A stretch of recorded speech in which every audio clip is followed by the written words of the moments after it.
በስመ አብ ወወልድ ወመንፈስ ቅዱስ አሐዱ አምላክ። በስመ አብ ወወልድ ወመንፈስ ቅዱስ አሐዱ አምላክ። በስመ አብ ወወልድ ወመንፈስ ቅዱስ አሐዱ አምላክ አሜን። ይትባረክ እግዚአብሔር አምላክ እስራኤል ወአምላከ አበዊነ ቅዱሳን ዘተሳሃለን ወገብረ መድኃኒተ ለሕዝበ ዚአሁ። ይቅር ያለን ለወገኖቹ ለምእመናን ሕይወትን መድኃኒትን ያደረገ የአባቶቻችን አምላክ የእስራኤል ፈጣሪ ቸሩ እግዚአብሔር ከዚህ ሰዓት ከዚህ ዕለት ስላደረሰን ቅዱስ ስሙ የተመሰገነ ይሁን። እንዴት ዋላችሁ? እንዴት ሰነበታችሁ? ቸሩ አምላካችን መድኃኒታችን ኢየሱስ ክርስቶስ ለአምላክነቱ እንደሚገባ በድጋሚ ቅዱስ ስሙ የተመሰገነ ይሁን። እመቤታችን ወላዲተ አምላክ ቅድስት ድንግል ማርያም ዕፀ መስቀሉ ቅድስት ቤተ ክርስቲያኑ ያከበራቸው ቅዱሳን ሁሉ ስማቸው የተመሰገነ ይሁን። እንኳን አደረሳችሁ። ክርስቶስ ተንሥአ እሙታን አሰሮ ለሰይጣን ሰላም ኮነ።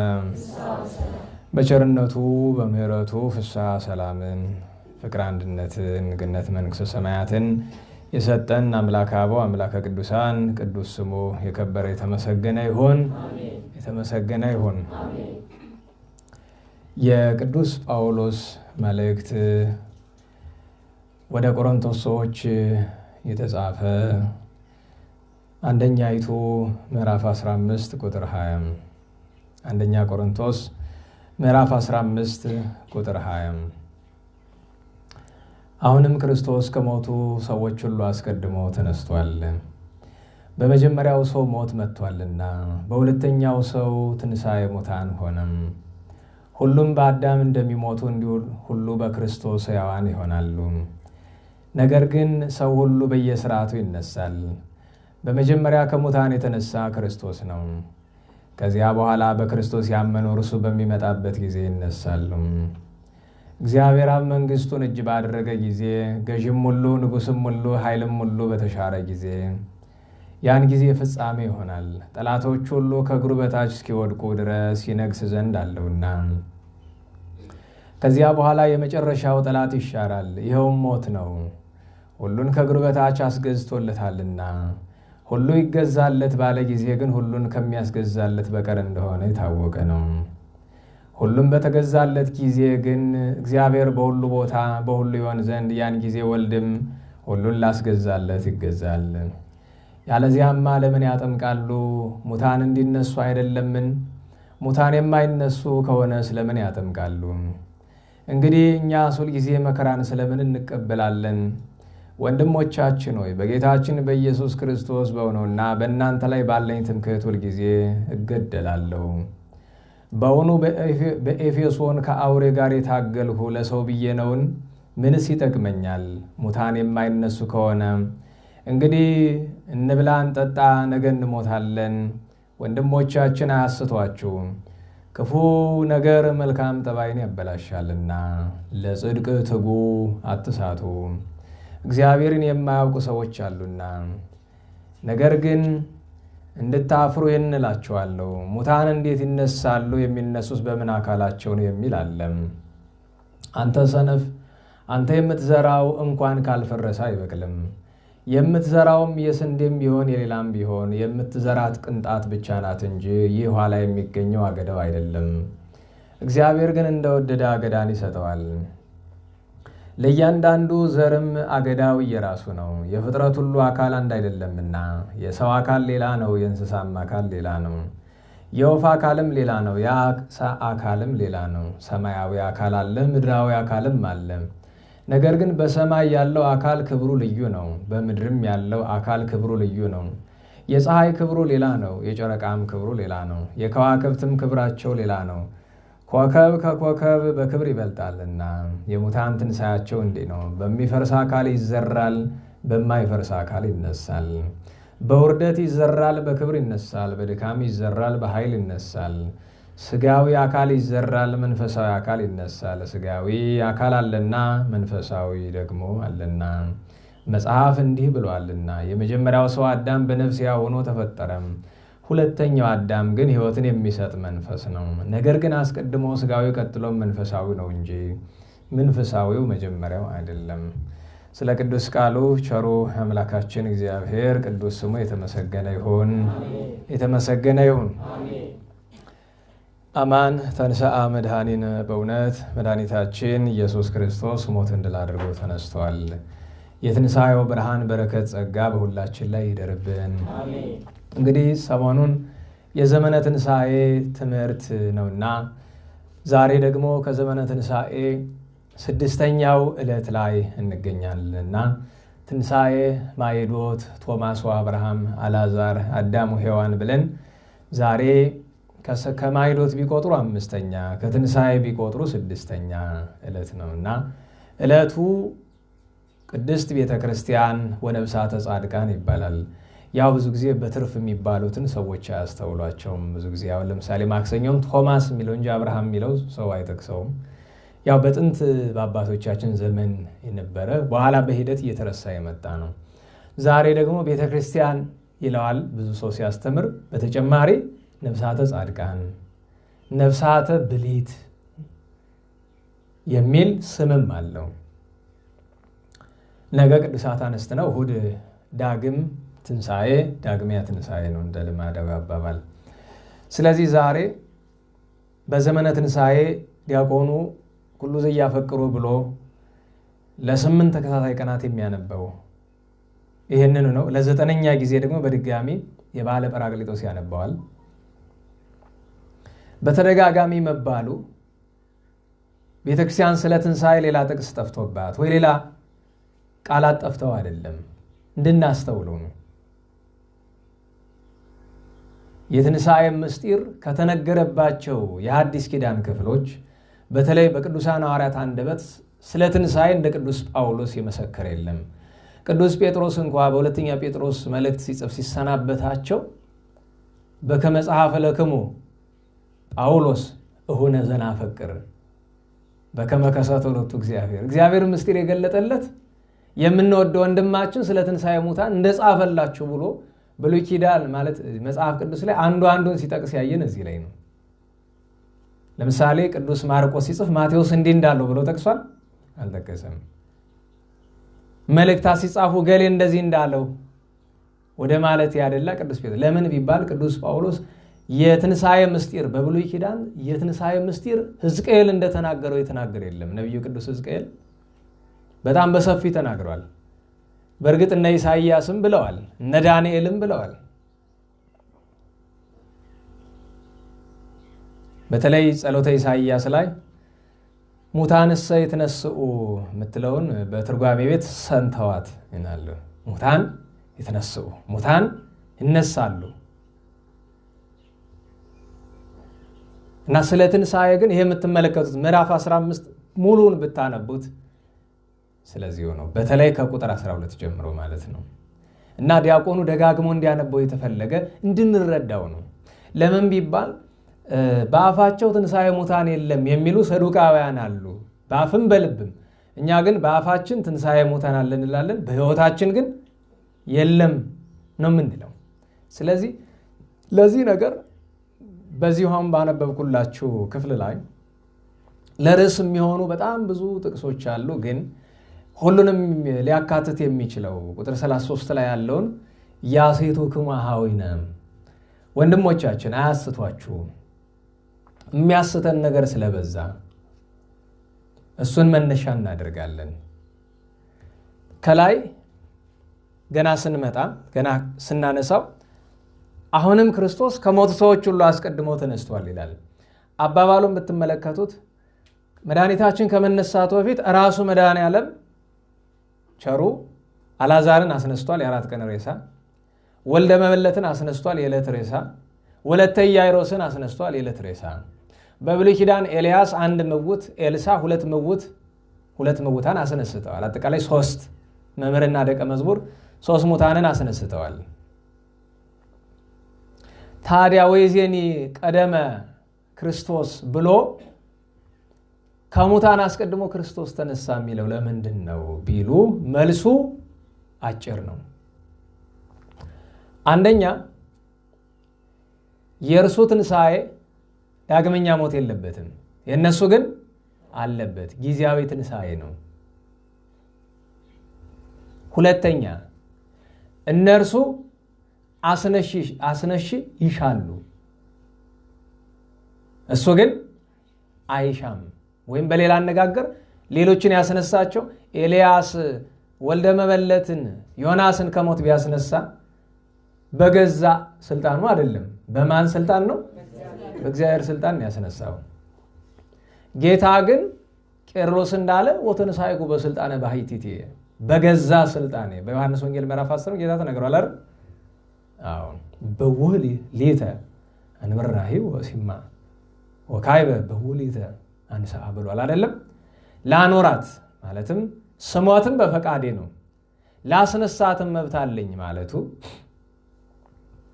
አንድ ቦታ ላይ አብ አንሥኦ መንፈስ ቅዱስ አንሥኦ ቢል አትገረም፣ ስልጣኔ ጋራቸው መሆኑን መናገር ነው እንጂ የተነሳስ በገዛ ስልጣኑ ነው። ግን የወልድ ስልጣኑ የአብም የመንፈስ ቅዱስም ነው።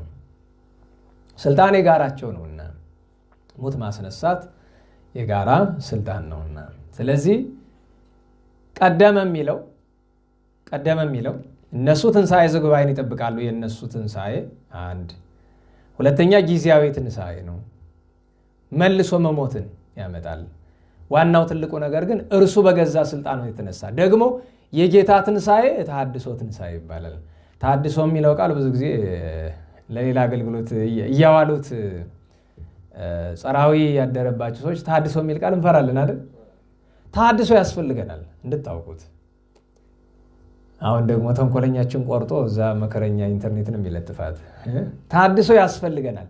ቤተ ክርስቲያን አለ የሚያስፈልጋት። ማን ነው የሚያስፈልገው? እኛ ተሐድሶ ያስፈልገናል። ለምን ተሐድሶ የሚያስፈልገው? ምንድነው? ብልየት ያገኘው ነገር ተሐድሶ ያስፈልገዋል። ቤተ ክርስቲያንን ግን ዛሬ የምናከብራት ቤተ ክርስቲያንን ነው፣ ቅድስት ቤተ ክርስቲያንን። ቤተ ክርስቲያንን ወትሮ ሁሉ ምንጠራት ምን ብለን ነው? ቅድስት። አንድ ሰው ቅዱስ ሰው እንኳን ነው ቅዱስ ከተባለ በኋላ ተሐድሶ ያስፈልገዋል። ምን ለመሆን ነው የሚታደስ? ርኩስ ለመሆን አስፈላጊ አይደለም። ቤተ ክርስቲያን ምንድን ናት? ቅድስት ናት። ትርጉሙም ጽንዕት፣ ንጽሕት። ጽንዕት ማለትን ማለት ነው ጸንታ የምትኖር የማትለወጥ። ንጽሕት አለ መቼም አደፍ ርኩሰት የሌለባት የማይገኝባት መቼም መች። ክብርት አለ እግዚአብሔር የተዋሃዳት። ከዚህ በላይ ምን ክብር አለ? ልዩ አለ ከምድራውያን ቤቶች ምድራዊ ቤት ያረጃል። በነገራችን ላይ ቤተክርስቲያን ሲባል ህንፃው ሊያረጅ ይችላል አይደለም? እኛ ቤተክርስቲያን የምንላት መድኃኒታችን ኢየሱስ ክርስቶስ የሰበሰባት አንዲት ምእመን ነው በዋነኝነት። ይሄኛው ቤተክርስቲያን እንለዋለን። አምልኮ የቤተክርስቲያን የምእመናን አንድነት አምልኮ የምንፈጽምበት፣ ቅዱስ ሥጋው ክቡር ደግሞ የሚፈተትበት። ይህችም ቤተክርስቲያን ህንፃው ያረጃል ማለት ድንጋዩና እንጨቱ ማለታችን ነው። ረቂቁ ነገር ማለታችን አይደለም። ይሄ በአይን የሚታየው ነገር ነው። በአይን የማይታየው ነገር አያረጅም። በነገራችሁ ላይ አቡነ ገብረ መንፈስ ቅዱስ ከ3 ዓመታቸው ጀምሮ ወደ ገድል ገቡ አይደል? እንዴት ዋላችሁ? ከዚያ በኋላ ጻድቅ ናቸው አይደለም? ተሐድሶ ያስፈልጋቸው ነበረ። ግን እድሜያቸው እየገፋ ሲሄድ አካላቸው እያረጀ ነበር አልነበረም? ይሄ ምድራዊ ነገር ነው። ስጋ ማርጀቱ፣ ህንፃው ማርጀቱ ቁም ነገር አይደለም። እኛ ግን ኃጢአተኛ ሰው ተሐድሶ ያስፈልገዋል። ጻድቅ ተሐድሶ ያስፈልገው። እንኳን ቤተክርስቲያን አካል ያደረገቻቸው ንጹሃን ተሐድሶ ያስፈልጋቸው። ተሐድሶ ግን ለኛ ያስፈልገናል። በተለይ ዝገት የተጠናወተው አይምሯችን በጣም ትልቁ ዝገቱ ከምን መሰላችሁ? ከላይ ነው። አይታችሁ ከሆነ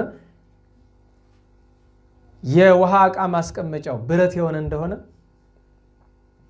ብዙ ጊዜ ቤተክርስቲያን ውስጥ አይታችሁ ከሆነ ብረት ለአገልግሎት አንጠቀምም። በተለይ ለመኮስተሪያና ለመጫሪያ ካልሆነ በቀር ለፍህም ጉዳይ ካልሆነ አንጠቀምም። ለምን ቢባል ዝገት ይስማማዋል።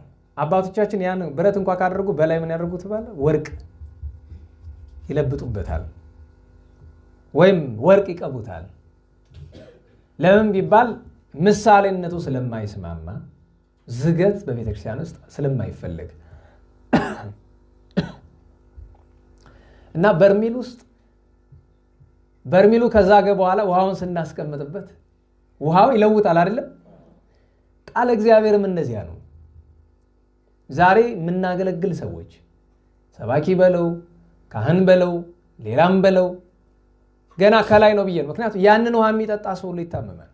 በግልጽ ማንነጋገር ችግሩ ከውሃው አይደለም፣ ውሃውን የሚበክለው ማስቀመጫው ነው።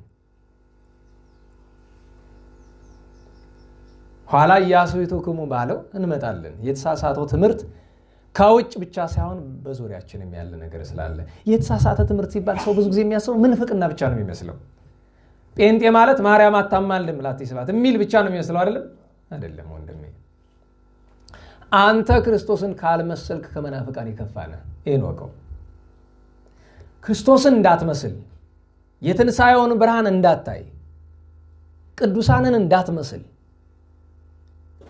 ሰማያዊ ዜግነት እንዳያሳስብህ የሚያደርግህን ነገር የሚያስተምር ሰው ወይም ደግሞ አንተን ደጋግሜ እናገራለሁ፣ ስትማሩ ትምህርቱ ደስ አላችሁ ማለት ትምህርቱ ጥሩ ነው ማለት አይደለም።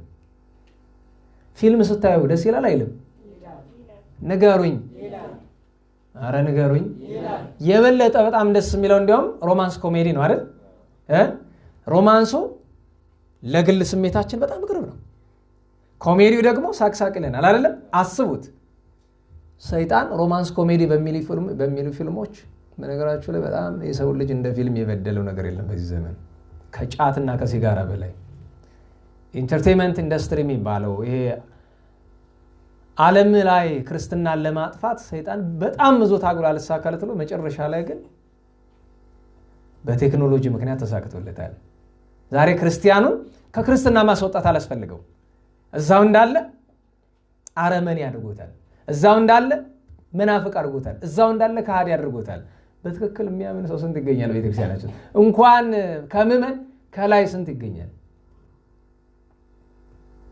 አንዲት መልእክት ልካ ያየሁት ትናንት ማታ ያዳመጥኩኝ በጣም ብላ ታለቅሳለች። ምን ሆነሽ ነው ስላት ቤተክርስቲያን ወደፊት እንዴት ነው የምትሆን እያለች ነው የምታለቅስ። አይተ እንደው በልብ የመረኳት እንደ ቤተክርስቲያን እያለች የምታለቅስ ሰው ማግኘታችን ነው። ቤተክርስቲያን ምንድነው የሚያስለቅሳት ብዬ ዝርዝሩን ሳዳምጠው አይ ባለፈው እንደዚህ ቤተክርስቲያን እንደዛ በዛ ሶስቱ ሰዎች ጳጳሳት ወጡ ተባለ።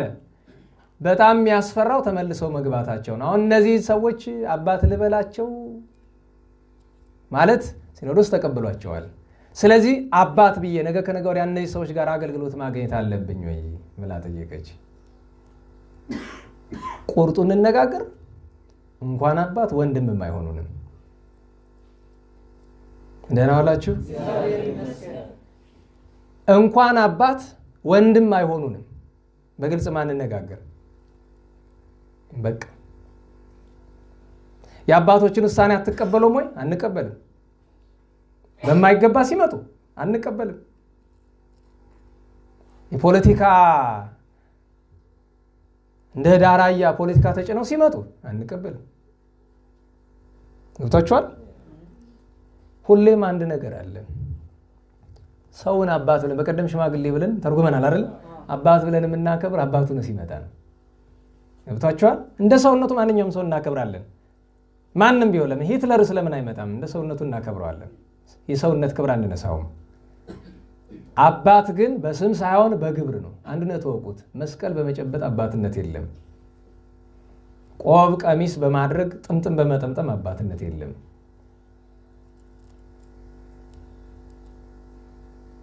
ያው ብዙ ሰው የማይወደው እንደ አይነት ትምህርት አይደለ? ይሄው ነው። ማናችንም ለምናስተምረው ስለምንጠየቅበት ማናችንም ላደረግነው ሁሉ በነገራችሁ በጣም የሚያሳዝነኝ ነገር ትናንት ከቅዳሴ ስንወጣ አንድ ካህን ምንኩስና ያላቸው ካህን ይቀልዳሉ። መቀልድ እንደዚህ ያላል እንደ ሴንስ ኦፍ ሂመር ያላቸው አይነት ናቸው እና በወሬው መካከል አይ ሌላ መነኩሴ ቄስ እንዲህ አለኝ አሉኝ። ምን አለውት? አንተ እኮ ገነት አትገባም ገሃነመ እሳት ነው የምትወድቅ ብሎ አለኝ። አብረነዋ ብየው ሄድኩኝ እያሉ ይቀልዳሉ። እስኪ ጥያቄ ልጠይቅዎት አባታችን ይህንን ቃል ሲናገሩ ዝም የፊትዎትን እያየሁት ነበር። ምንም ስቅቅ አላለዎትም? ገሃነመ እሳት መግባት አያስፈራዎትም? ይስላቸው እና ወትሮ ልጸድቅ ብለህ ነው አሉኝ። አሰብኩት። እኔ እሳቸውን ለመምከር የምበቃ ሰው አይደለሁም፣ ግን ዝም ብዬ ማለፍ ስላልቻልኩኝ እስኪ ጥቂት እናውራ። ያመውታል? አዎ ያመኛል። ህመሙ እንዴት ነው? ኧረ ስቃይ ነው፣ መፈጠር ያስጠላል አሉኝ። ጥሩ፣ ስለ ኢዮብ ታሪክ ሰምተዋል? አዎ ሰምቻለሁ። የእሱ ህመምና የኢዮብ እንዴት ነው ይነጻጸራል? እንዴት ብሎ አሉኝ። ስለ ኢዮብ ቅድም እንዲያውም ለዲያቆናት እያልኳቸው ነበረ። ስለ ኢዮብ ስቃይ ጥቂት እንነጋገር። የኢዮብ ህመም ስቃዩ አንዲቷን መገለጫ ብቻ ልንገራችሁ። አካሉ ቆስሎ ተልቷል። በሙሉ አካሉ ትል እያላመጠው ነው የሚዞር። አንድ ትል አይደለም፣ በሺ የሚቆጠር ትል። ለመስማት እንኳን ሊቀፍ ይችላል። ለደቂቃ እረፍት የለውም ከስቃዩ ማለት ነው። በሰዓት 60ውን ደቂቃ፣ በቀን 24ቱን ደቂቃ፣ በሳምንት 7ቱንም ቀን፣ በወር 30ውንም ቀን፣ በአመት 365ቱንም ቀን ነው የሚሰቃይ። የኢዮብ ትዕግስት ሲባል አይመስልንም፣ ሰው አያውቅም። ለዲያቆናቱ ይህንን ነገር አውስቼ እያወራ ልብ በሉ። አባታችን ቅዱስ ኢዮብ በዚህ መከራ የኖረ 30 ዓመት ነው። ሰምታችሁኛል? 30 ዓመቱን በቀን ብናሰላው 10950 ቀን ነው። ሰምታችኋል? ስንት? 10950 ቀናት ነው ስቃዩን የቻለ። ይህንን ልብ በሉ እስኪ ወደ ሰዓት እንመንዝረው። ለ262800 262,000 ማለት ከሩብ ሚሊዮን በላይ ሰዓታት። ይህንን አትቆጥሩትም። ስቃይ ደግሞ በደቂቃ ይሰላል። አረ በሰከንድም ይሰላል። እንዴ መጨረሻ እስኪ በደቂቃ እናስለው። ወደ 16 ሚሊዮን ያክል ደቂቃ ገብቷችኋል? ይሄ ሁሉ የኢዮብ መከራ ግን ገሃነመ እሳት ካለው መከራ አንጻር የአንድ ደቂቃ አያክልም። ለዚህ ነው ሰው የገሃነመነት በተለይ አገልጋይ የሆነን ሰዎች በተለይ በክህነት አሰብ ካለው ብለህ መድረክ የምትወጣ የወጣን ሰዎች ክህነት ያለን ሰዎች መጀመሪያ አፉን ከፍቶ የሚጠብቀን እኛን እንደሆነ አላወቅንም። ይህንን ነገር ላናገራቸው ሞክሬ አልፌ ሄድኩኝ። አስቡት፣ ሰዎች ቁጭ ብሎ የሚያሳስበን ነገር በጣም የሚያሳስብ። ለዛ ነው በጣም ተሳስተናል። እኛ መታደስ ያስፈልገናል። ሃይማኖታችን አይታደስም፣ ቤተክርስቲያናችን አትታደስም። እኛ ግን ስተናል በጣም። ለዚያ ነው ቅዱስ ጳውሎስ ኃይለ ቃሉን ከመናገሩ በፊት ኢያስሕቱክሙ አያስቷችሁ ከማለቱ በፊት ንብላ ንስተይ ጌሰመ ንመውት ይህንን የሚሉ ሰዎች፣ ምክንያቱም ለቆሮንቶስ ሰዎች ሲጽፍላቸው ብዙ ችግር እንደተፈጠረ ሰምቶ ነው የጻፈላቸው። ከነዚህ መካከል አንደኛው ትልቁ ችግር ሙታን አይነሱም የሚል ችግር ስለነበር፣ አንድ ሰው የሙታንን ትንሣኤ ከካደ ሃይማኖቱን ክዷል። ጨርሶ መድኃኔዓለም ሎቱ ስብሐት እሱን ክዷል። የሆድ ስብከት አይደለም እንሰብክ። ስብከታችን አስቡት፣ ንብላ ንስተይ። እንዲያውም እኮ በቅኔ ቤት የዋላችሁ ሰዎች ካላችሁ በቅኔ ቤት እንደ ወረብ አድርገዋት ቤት መተውላት ባለ 50 በሆነ ጊዜ እንደዚህ 50 ብሎ በሚባልበት ጊዜ ሰው በባለ 50 እንድንበላ መጽሐፍን ያዘዘን። ነገር ግን ምግቡን መጥፊያ ማድረግ ግን በጣም ከባድ ነው። ንብላ ንስተይ ጌሰመ ንመውት እስመ እንዘንህነሰብ አምጣነ ጌሰመ መሬት የምትል እንደ ወረብ ነገር አለች። አስቡት፣ ዛሬ ሰው ብንመስልም ነገ አፈር ነንና ምን በል እንብላ እንጠጣ ነገ እንሞታለንና።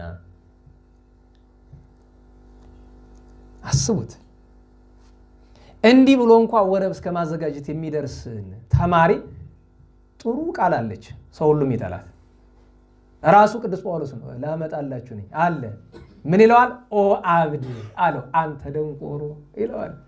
የአማርኛው መጽሐፍ ቅዱስ አንዱ ሰነፍ አንዱ ሞኝ ይለዋል። አየህ እንዳገባቡ ነው። እኔ ደግሞ ምን ተረጉማለሁ? ደንቆሮ ይባላል። አየው ቅኔ ተምሬያለሁ ይላል። የሆነ ነገር አውቃለሁ ይላል። አቋቋም አውቃለሁ የሆነ ነገር አውቃለሁ። እነዚህ ፋዘር ዘካርያስ ቡትሮስ የሚባሉ ታውቋቸው ከሆነ ዘካርያስ ቡትሮስ ማለት አሜሪካን ውስጥ የሚኖሩ ግብፃዊ ቄስ ናቸው። በጣም ብዙ ሚሊዮን ሙስሊሞችን ወደ ክርስትና ያመጡ ግብፃዊ ቄስ ናቸው። በጣም ጠንካራ ናቸው እና በቁጥር 1 ዓለም ላይ ቁጥር 1 እና አልቃይዳ እና ኢራን እና ሳውዲ የሚጠሏቸው እሳቸው ነው። ከእሳቸው በላይ የሚጠላ ክርስቲያን ዓለም ላይ አታገኙም። ማናችንም ብንጠላ የእሳቸውን 100ኛ አያክልም።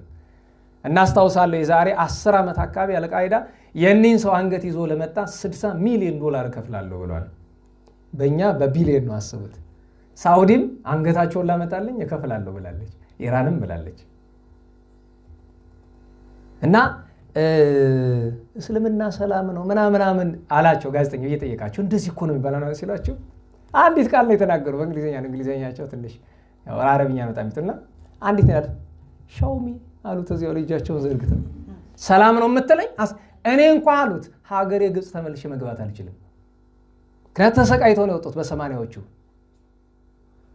ተመልሼ መግባት አልችልም። ክርስቲያን ስለሆኑ ብቻ በግብጽ ሰዎች ይሰቃያሉ አይደል? ታወቀ እኮ ነው። እና አንተ ብሉይ ተምሬያለሁ አዲስ ተምሬያለሁ ቅኔ አውቃለሁ ምናምን አውቃለሁ ትለኛለህ። ሾሚ ነው እንደ ፈረንጆች አሳየኝ።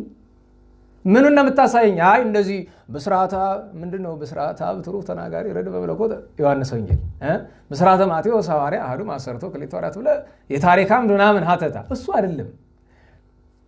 ይኸውልህ ሳይንስ የሆነ እንደሆነ የተማርከውን ትብለበለው ያስጨበጭብላል አይደል? ተምሯል ይባላል።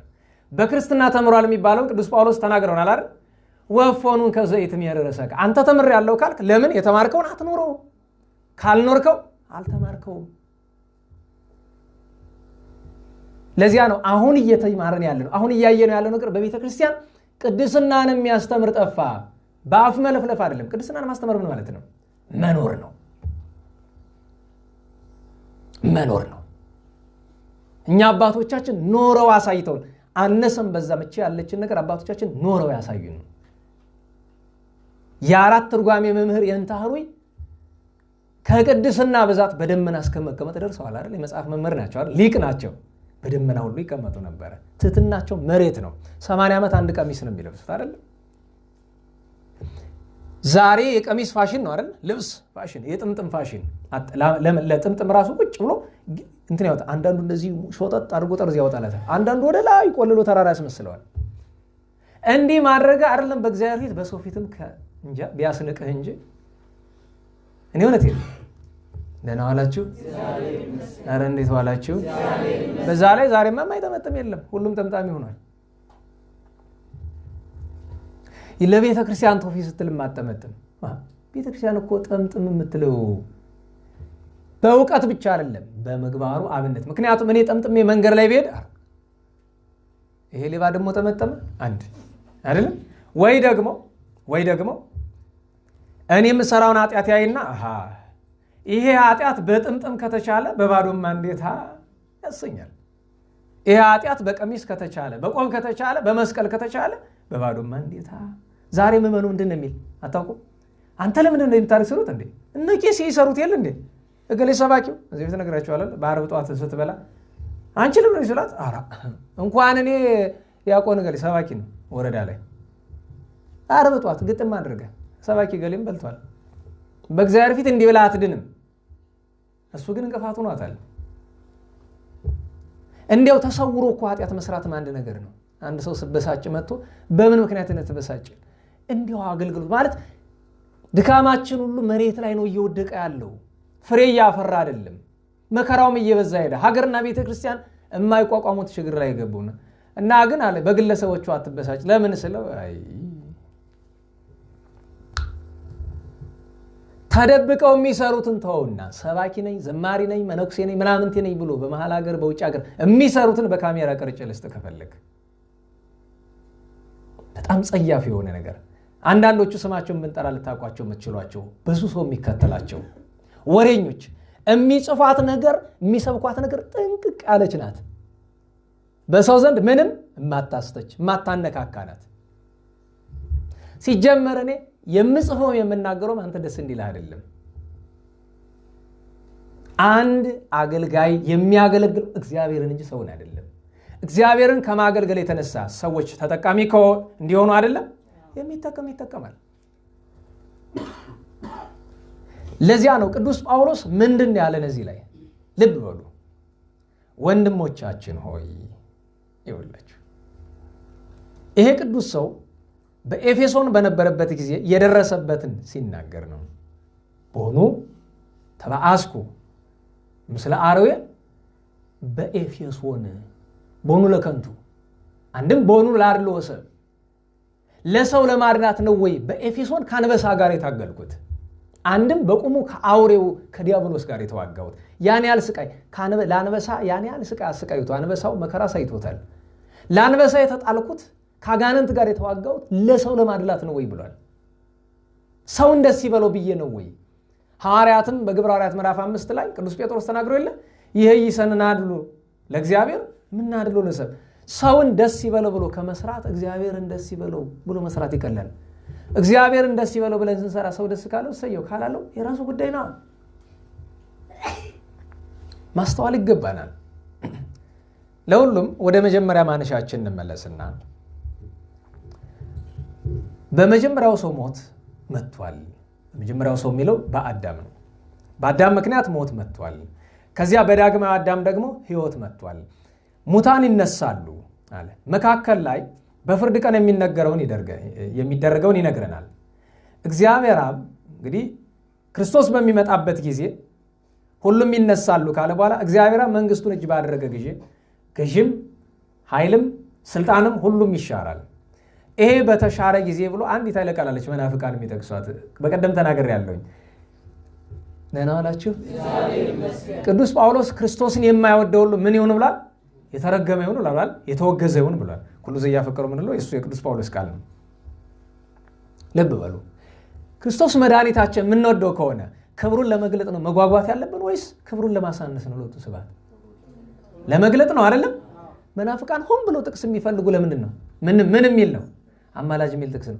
በነገራቸው ላይ ፈራጅ የሚል ብዙ ጥቅስ አለ አይደለም? እንደ ሰውነት የተነገረውን ጥቅስ ስራዬ ብለው የሚፈልጉ እውነት ሰይጣን እኮ እንደሚያደርግ አይመስለኝም። ምን እውነት የለው።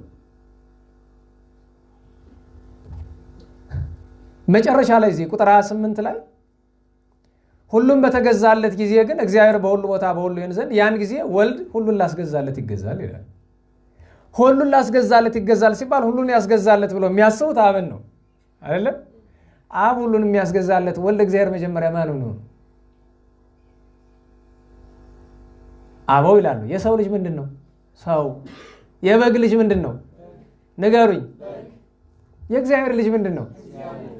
ለዛ እኮ ነው ዮሐንስ ወልደ ነጎድጓድ በምዕራፍ 1 ዮሐንስ ወንጌል ምዕራፍ 1 ላይ ቀዳሚው ቃል አለ። ቀዳማዊነትን ተናገረ። ከዛ ቀጥሎ ወእግዚአብሔር ውእቱ ቃል። ያ ቃል አካላዊ ቃል ቀዳማዊ ነው። ደግሞ ራሱ ምንድን ነው አለ? ኋላ ደግሞ ሰው ሆነ አለ። ነው ስጋ ሆነ። ሁሉን ላስገዛለት የተባለ ስለሞት ነው። ምክንያቱም ከላይ አያስተውሉትም እንጂ ስለሞት ተናግሯል። ከዚያ በኋላ የመጨረሻው ጠላት ይሻራል። ይሄውም ሞት ነው። ሁሉም ከእግሩ በታች አስገዝቶለታል። ለሞት ያልተገዛ ማን አለ? ስጋ ለባሹ ነው ለሞት ያልተገዛ አለ? አምላክ ስጋችን ስለተዋሃደ ለሞት ተገዝቷል። ለዚያ ነው የፍርድን ሲናገር መጥቶ መጽሐፍ ያልተያዘ ነው። አሁን በትንቢት ትርጓሜ እንኳን ለመማር በጣም ችግር ነው። ትርጓሜ ላይ ስትመለከቱት ቅዱስ ዳዊት የትሩፋንን ነገር የሚጠትን ነገር ሲናገር ቆይቶ እንደገና ገልብጦ የፄዋዊን ያመጣዋል። በነገራችን ላይ ሚጠት ማለት መመለስ ነው። ፄዋዊ ማለት መማረክ ነው። የሚቀድም የትኛው ነው? መማረክ ነው መመለስ ነው? ንገሩኝ። ስለዚህ ሲናገር አስቀድሞ መናገር የነበረበት የመማረክ ነው አይደለም? ግን የሚጠትን ነገር ሲናገር ቆይቶ መልሶ ምን ይላል? የፄዋዊን ነገር ያመጣል። ልማደ መጽሐፍ ይሉታል መተርጉማን። ልማደ መጽሐፍ ነው። እና እዚህ ላይ እየነገረን ያለው ስለሞት ነው። ሁሉን ያስገዛለት ራሱ ወልድ በዓለም ላይ ያሰለጠነው ሞት ያሰለጠነው እኛ ነን በኃጢአታችን። ነገር ግን የሰው ልጆችን ሁሉ እንዲገዛ የሞትን ትሞታላችሁ ብሎ ስላለን ስጋ ለባሽ ሁሉ ይሞታልና ጌታ በመስቀል ሆኖ ለዚያ ሞት ተገዝቶ ነበርና እሱን ሲለን ነው። ከዛ የሙታን በነገራችሁ ላይ ሙታን አይነሱም ብለው የሚሰብኩት ስብከት ለቅዱስ ጳውሎስ ከንዴትም ቅዱስ ጳውሎስ እኮ ይናደዳል። አንዳንድ ጊዜ ስንናደድ ተው እንጂ ቁጣ እኮ የመንፈሳዊነት መገለጫ አይደለም። መጀመሪያ መንፈሳዊ ነን አላልንም አይደለም? ግን ቁጣ ያስፈልጋል። ማዘበረት ይባል የለ? ቅዱስ ጳውሎስን በግብረ ሐዋርያት ምዕራፍ 17 ላይ ተመልከቱት። ወደ አቴና ግሪክ ገብቶ ከተማዋ ላይ ምን አየ ይላል? ጣዖት አምልኮ ሰፍቶ አየ ይላል። በዚያ ጊዜ መንፈሱ ምን አለ? ተበሳጨ ይላል። ተቆጣ። ትንሣኤ ሙታን የለም ሲሉት ገርሞት፣ ምክንያቱም እንደዚህ የሚሉት እኮ ሌሎች አይደለም እኮ በክርስቶስ አምነናል የሚሉ እኮ ናቸው እንደሚያስተምሩት። ያለዚያማ ታዲያ ለምን ያጠምቃሉ? ለምን ትኑን ያጠምቃሉ? ለምን ያጠምቃሉ? ነው አላችሁ። ለምን ያጠምቃሉ ያለበት ሁለት ምክንያት አለው። አንደኛ ጥምቀት የትንሣኤ ምልክት ነው አይደል? ጥልም ብቅ አይደለም? ውሃው ስንጠልም ሞተን መቀበራችን ነው። ስንወጣ ትንሣኤያችን ነው። የዚያ ምሳሌ ስለሆነ አንደኛ። ሁለተኛ ነገር ተጠምቀን ማመናችን ሙታን እንዲነሱና በኋላ በትንሣኤ ዘጉባኤ መንግሥተ ሰማያትን ለመቀበል ካልሆነ ታዲያ ምን ያደርግልናል ጥምቀት? ለዚያ ነው ለምን ያጠምቃሉ? ሙታን እንዲነሱ አይደለም? ሙታን የማይነሱ ከሆነ ለምን ያጠምቃሉ? እንግዲህ እኛስ ሁልጊዜ መከራን ለምን እንቀበላለን? አያችሁት? ዕለት ዕለት በመዓልትም በሌሊትም ጽኑ ጽኑ መከራ የሚቀበልና ለምን መከራ እንቀበላለን? ደህና ዋላችሁ። በትንሣኤ ዘጉባኤ ዋጋ እናገኛለን ብለው ነው እንጂ ጻድቃን ሰማዕታት መከራ የተቀበሉ ነቢያት ሐዋርያት የተቀበሉ። ታዲያ ምን ያደርጋል? ለምን ሥጋ ይቀበላል? ፈረንጆቹ ታውቃላችሁ አይደል? እምነት የለም፣ ትንሣኤ ሙታን የለም፣ ምንም የለም፣ ሙተን ነው የምንቀር ይላሉ አይደል? ስለዚህ ያለን ኑሮ እዚህ ምድር ላይ ነው ብለው ስለሚያስቡ ይዝናናሉ፣ ይጫወታሉ። እንደ ልባቸው የሚያረጉት ሲያጡ እስከ ግብረ ሰዶምነት፣ ውሻ እስከ ማግባት፣ ከውሻ ጋር ትዳር እስከ መመስረት፣ ከአስከሬን ጋር ትዳር እስከ መመስረት ደርሰዋል። አሁን እንደዚህ አይነት ህግ ያላቸው አሉ። አሁን ለምሳሌ ፈረንሳይ የምትባል ሀገር የሞተ አስከሬን ማግባት ትፈቅዳለች። እኔ አስከሬን ለምን መሰላችሁ? ሰው ይሄ እዚህ በፊት ባለፈው ያልኳችሁ አለ አይደለም? ይሄ ማኒ ፓኳዮ የሚባለው ቡቲኛ ፊሊፒኖ ግብረ ሰዶማን ከእንስሳትም ይከፋሉ። ለምን? እንስሳት ወንድ ከወንድ አይደርስም፣ ሴት ከሴት አይደርስም ብሏል አይደል? እንዴ እውነቴን እኮ ነው። አንዳንድ ሰው አሁን አንዳንዴ ኢንተርቴይንመንቱን ይሄ እግር ኳሱን፣ ሙዚቃውን፣ ፊልሙን ምናምን ስንነቅፍ የሚጣሉን የማን ሰዎች ናቸው? እኛ ቤት ያሉ ሰዎች። ይገርመኛል። ስራዬ ብለው ፕሮቴስታንቲዝም አንዳንዴ ሳስበው በዚህ ዘመን ያለው ኦርቶዶክሳን ፕሮቴስታንት ሆነን መሰለኝ። ፕሮቴስታንት እምነቱ ራሱ ግራውንዱ መሰረቱ ምንድን ነው? ፕሮቴስት ማድረግ ነው አይደል? መቃወም ነው። በቃ መቃወም። ሰው የሆነ ነገር ከመቃወሙ በፊት የነገር መጽሐፍ ላይ አለ ወይስ የለም ብሎ መጽሐፍ ቼክ ማድረግ፣ መጽሐፍ ከሌለው ሊቃውንትን ሄዶ እንዴት ነው ይሄ ነገር እንደዚህ የሚል መጽሐፍ አለ ብሎ መጠየቅ ከቻለና ደግሞ እግዚአብሔርን ወደ በጎ ጎዳና ምራኝ ብሎ መለመን አንድ ነገር ነው እኮ። በቃ በተለይ አንድ ቀን ከነካችሁት አይጣል ነው። እሱን የሚነካ ነገር ለምሳሌ ምዕመናን በደንብ ሲወቀሱ ካህናት ደስ እያላቸው ያዳምጣሉ። ካህን የተነካ ቀን ደግሞ አይጣል። ካህን ሲነካላቸው ደግሞ ምዕመናን ደስ ይላቸዋል። ሰለስቱ ምዕት እንደተመሰረተ ችግር ነበረ። ሲመሰረት ነበር አብርሃም ነበርክ አንተ ኦሪት ነህ። ኦሪት ማለት ብርሃን ማለት ነው። አይዞህ ደግሞ ዘንድ ይበል መስሏል። ሌላ አለ? አዎ አለች። አጋርህም ግማሽህም አለች። አሁን ያን ጊዜ አስታውሳለሁ። አንድ ወንድማችን እዛ ላይ ያለው ይመጣና ያጠረገርገዋል። ለዛችኛቱ እያላችሁ ቁጥር 3 ሰንበት ላይ ያላችሁ እና ደስ ይላችኋል አይደል? ቄስ ነሽ ምንድን ነሽ ሙልጭ አድርጎ ነው የሚናገር። አሁን እስቀርቷል። ማን እንደሆነ ገብቷቸዋል።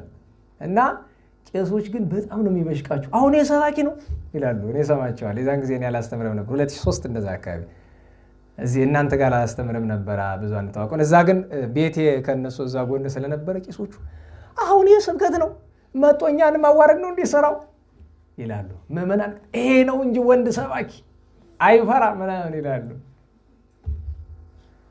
ምዕመን የተነካለት ቄሱ አራ እንዲህ ነው እንጂ ስብከት አይደል ይላል። ካህን ሲነካ ደግሞ ምዕመኑ እንደዚህ ነው እንጂ እውነቱ መነገር አለበት ይላል። እንዲህ አይደለም። መጽሐፍ አኮ ከመዝን የራሳችን ነገር ሲነካማ ደስ ይለናል ይገባል። በነገራችሁ ላይ ስለ ክብረ ክህነት መጨነቅና ስለ ራስ መጨነቅ ይለያያል። ብዙ ሰው ስለ ራሱ ነው የሚጨነቅ፣ ስለ ክብረ ክህነት አይደለም። ስለ ክብረ ክህነት የሚጨነቅማ ወቃሹን ሳይሆን የሚፈራ የራሱን ኃጢአትና ክፋት ነው፣ ያስወቀሰውን ክፋት ነው። ምክንያቱም ግብሩ እንጂ ስድቡ ክህነቱን አያዋርደውም። አንድ ሰው ክህነትን ስለተሳደበ ክህነት አይዋርድም። አዋራጁ ዛሬ ጵጵስና የተዋረደ በሰዎቹ እንጂ በሰዳቢዎቹ አይደለም። ዛሬ ቅስና የተዋረደ በሰዎቹ እንጂ በሰዳቢዎቹ አይደለም። ዛሬ ዲቁና፣ ስብከት፣ መዝሙር የተዋረደ በገባሪዎቹ በሰሪዎቹ እንጂ በተሳዳቢዎቹ አይደለም። ተሳዳቢ መቼም ማዋረድ ለምን? ተሳዳቢ ክርስቶስንም እኮ ሎቱ ስብሐት ይሳደባል አይደል? አዎ ወንዘ ይጼልዎ ይጻአለ ወንዘ ይትጋአዝዎ ይተቀየመ እንደሚለው አባ ጊዮርጊስ የሐዋርያውን ቃል ይዘው ማስተዋል ይገባናል። በጣም ማስተዋል ይገባናል።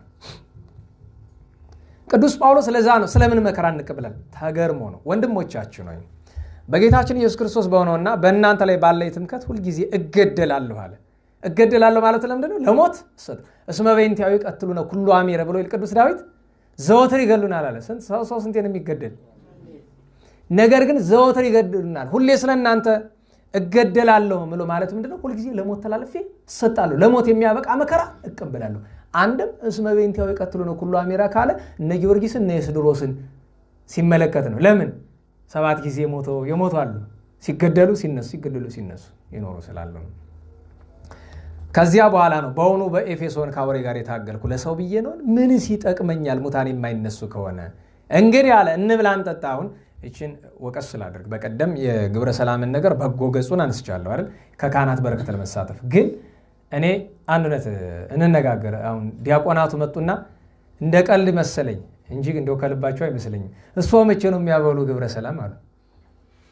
እኔማ ባበላ ገሃነመ እሳት ነው የምትገባ፣ ይቅርብህ። አንደኛ ያው መቼስ በነገራችሁ ላይ ድሃ ነው ነኝ ብሎ ማመካኘት አይቻልም አንድም ቢሆን። ምክንያቱም ካህናትን አብልተን ካህናት የሚያገኙት ነገር የላቸውም። በነገራችሁ ላይ የአንድ ቀን ምሳ በላና ምን ይፈጠር? እዛ በኋላ ምን ያገኛል ካህኑ? የአንድ ቀን ምሳ በልቶ ለነቢያት ለሐዋርያት የተደረገውን ለጌታ የተደረገውን ነገር ነው። ካህናት የጌታ ምሳሌ ስለሆኑ አብነት የምናደርገው ማለት ነው። የዚህ ተነግራቸዋል በግብረ ሰላም ማርያና ማርታን አይደል ጌታን ያስተናገዱ አንድ። ሁለተኛ ወንጌላዊ ቅዱስ ማቴዎስን በቤቱ ጌታን አላስተናገደም? አስተናገዱ። ሶስተኛ አጭሩ ዘኬዎስን በቤቱ አላስተናገደም? አራተኛ ስምዖን ዘለምጽ፣ አምስተኛ ገማልያል። እንዲህ እያልን እንቆጥራለን። አብነታችን እነዚህ ናቸው። ጌታን ወገብሩ ሎቱ ምሳሐ ይላል። ግብር አገቡለት፣ ግብዣ አዘጋጁለት እና ሄዶ መብላትም ጥሩ ነው። ግን ሰው ከፈለገ ነው። ማናችሁ መቼም ግብረ ሰላም አብላ ብሎ ልጁን የሚጠይቅ ካህንን ያላውቅም። እኛ ደብር ላይ የለም እንግዲህ እስከማውቀው ድረስ። ከፈለጉ ግን ይጠራል እንደ አቅማቸው። አንድ የሚጠራ ይኖራል፣ 50 የሚጠራ ይኖራል። በማብላቱ ቢጠቀም እንጂ እኛ ምን እንጠቀማለን? እኛ እያየን የምናገረው ያው ጋራ ስለሆነን ነው እንጂ ግብረ ሰላም የሚሄዱኛ አይደለም መቼም። ምክንያቱም ያገልጋይ ነዋ፣ የሰራን የሚሄድ ክህነት ስላለኝ ብቻ አልሄድም። ምክንያቱም በብዙ ድካም ሲያገለግሉ የነበሩ እኔ ወደ ስብከቱ አካባቢ ነው በብዛት እንጂ ወደ ቅዳሴው 1 ቀን 2 ቀን ብቻ ነው። እዛ በላይ ሳንሳተፍ 50 ቀን ሲቀጠቀጥ 55 ቀን ሲቀጠቀጥ የኖረ ሰው ጋር ተሰልፌ መቼም ልብላ አልልም አይደል? በዛውም ላይ ደግሞ ዛሬስ ብሎ ያሰኛል። ደግሞ ችግር ነው ሰው ምክንያት የሚፈልግ ማራዛቅ እያሉ እንደሚሰድቡን ማለት ነው። ነገር ግን አንድ እውነት መርሳት የለብንም። እነዚህ ሰዎች ግብረ ሰላም ሲያገቡ ነዳያንን እንዳይዘነጉ ማስተማር አለባቸው። አሊያ ግብዝነት የታይታ ስራ ነው።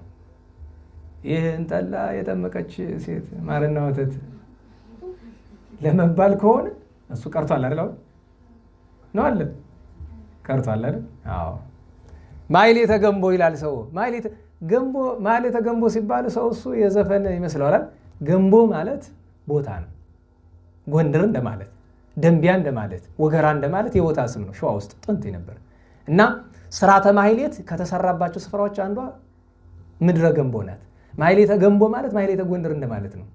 የስፍራዋ ስም ነው። ስርዓተ ማህሌት በተለይ ቸብቸቦን የመሰለው ማህሌት በደንብ የቀናባት ስፍራ ናት እንጂ የጠላ መያዣ ገንቦ ስም አይደለም።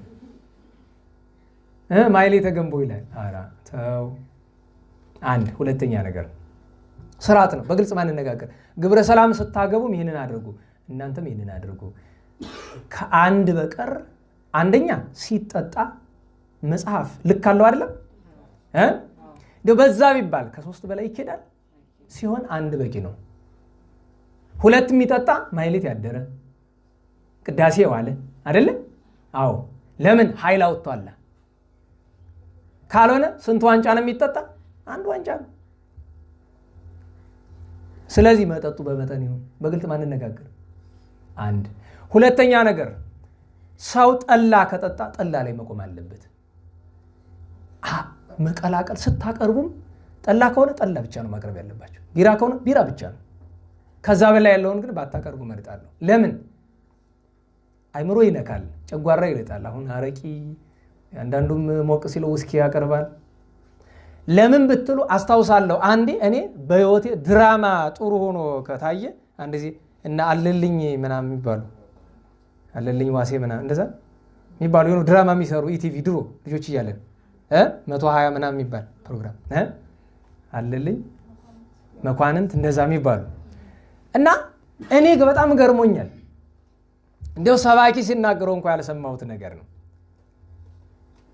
እንደ ቄስ ሆኖ ነው እሱ አክት የሚያደርግ እና እንደዚህ ግብረ ሰላም እየተጠራ ነው። ይሄዳል መስጠት፣ ይሄን ማምጣት፣ ይጠጡ በግድ ይጠጡ እንጂ መጋት ደግነት አለ የሚባል ከምግብ ነው እንጂ ከመጠጥ መገልገል ደግነት አይደለም፣ ጠላትነት ነው ማለት። እሺ ያለ የተቀበለ እልፍ ብላ ጓዳ ስትገባ ሴትየይቱ ማስታጠቢያዋ ላይ መድፋት፣ ቁጭ አሁንም መሙላት። ልጆቻቸውን በሙሉ እንደዚህ እየዞሩ ጠየቁና ኋላ መሃል ሜዳ ላይ ዝርግት ብሎ ወድቀዋል። አውቀው ነው እኮ የእውነት አይደለም። ምክንያቱም ምንም እንኳን ሊሰክሩ አልቀመሱም ጨርሶ እኮ የለም። ኋላ ያ ሁሉ ያጠጣቸው ሰው መጥቶ አይ ቄስ እሳቸው ይሰማሉ። በልክ አይጠጡም ኖራል ይላል። ድራማው የገረመኝ ለምን መሰላችሁ? በአካል ስለገጠመኝ ነው። ግብረ ሰላም ተጠርቶ እንዳልኳችሁ ስለማለድ እኔ ተጠርተው ሄደው ሲመጡ 12 ሰዓት ላይ ሰው እንደዛ ለካ ሰው ሲሰክር ጨርቅ ይሆናል የሚባል ለዛ ነው።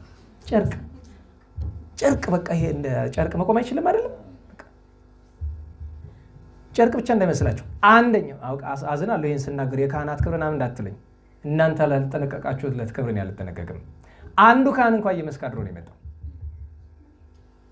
ደግነቱ ካህንነቱን የተረዳች ከዳር ያለች ሽማግሌ ሴት ናት ያሳደረችው፣ ከነክነቱ ያሳደረችው። ለምን ብትሉ የቤተ ክርስቲያኑ መንገድ ጠፍቶበት ነው ወደዛ ሄደ።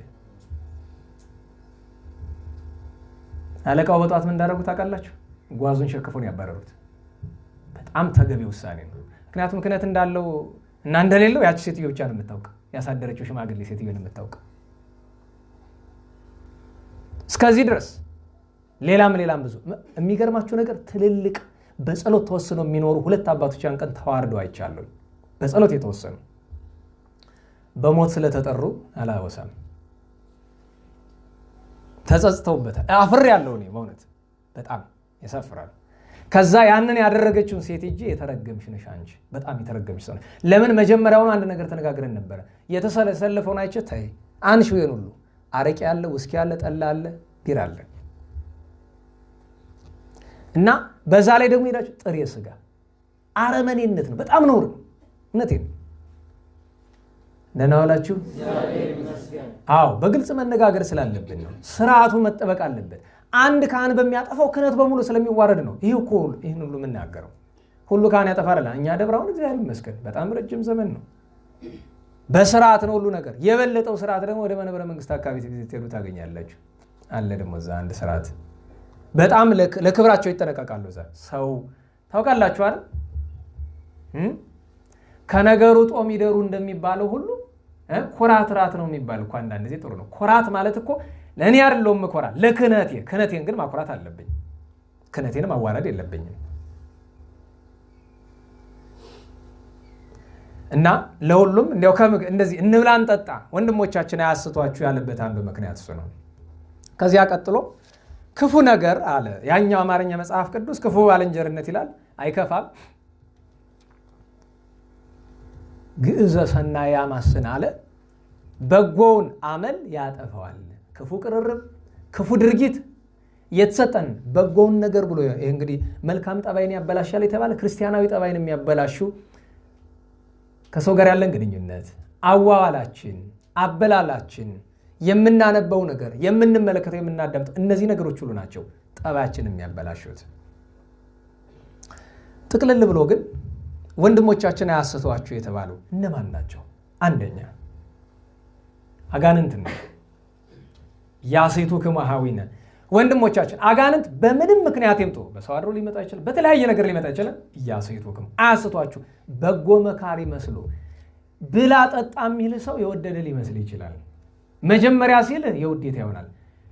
ኋላ ግን በምግቡና በመጠጡ ምክንያት አስቡት። ድግስ ሲበላ በመጠን ነው። እኔ በጣም ግራ የሚያጋባኝ ነገር መስከሩን ተውት፣ መስከሩን ተውት። እሺ አይሰከር፣ ስላልተሰከረ ብቻ ችግር የለም። የበላ ነው የጠጣ ነው ሰውነታችን ውስጥ ተዋህዶ ሙቀት አያመጣም? ሙቀት ኃጢአት አያመጣም? እና እንዴት ብለን ጽድቅ እናስራ ታዲያ?